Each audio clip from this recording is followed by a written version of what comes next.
Bon, déjà, on peut saluer cette une du journal du dimanche. C'est la première fois depuis longtemps qu'il n'y a pas Emmanuel Macron en couverture. Ça vous fait plaisir? Oui, ça fait plaisir, parce que c'est vrai que l'éloge de la politique macroniste, semaine après semaine, on en avait un peu assez.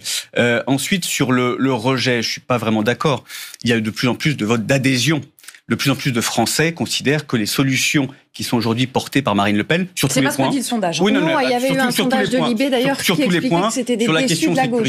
Sur la question sanitaire, sur la question migratoire, de plus en plus de Français, au-delà du Rassemblement national, considèrent que Marine Le Pen a raison. Après, sur le rejet, oui, il y a un rejet du système actuel. Il y a un rejet des politiques actuelles. Il y a un rejet de cette politique mondialiste aujourd'hui qui a affaibli notre pays. Ça, c'est vrai. Il y a un rejet des pratiques aussi, des pratiques macronistes depuis bientôt 4 ans. Mais de dire et de faire le lien entre un rejet systématique et de dire que finalement on ne vote pas pour Marine Le Pen par adhésion, je considère que c'est faux. Je considère que, en tout cas, ce n'est pas la réalité. Moi, je le vois sur le terrain, des gens qui viennent de la gauche, de la droite, ou qui n'ont jamais été encartés, qui aujourd'hui se disent pourquoi pas, parce que vous avez eu raison, notamment depuis le début de la crise. N'empêche qu'en 2017, Marine Le Pen, elle a évité un quinquennat extrêmement douloureux et compliqué.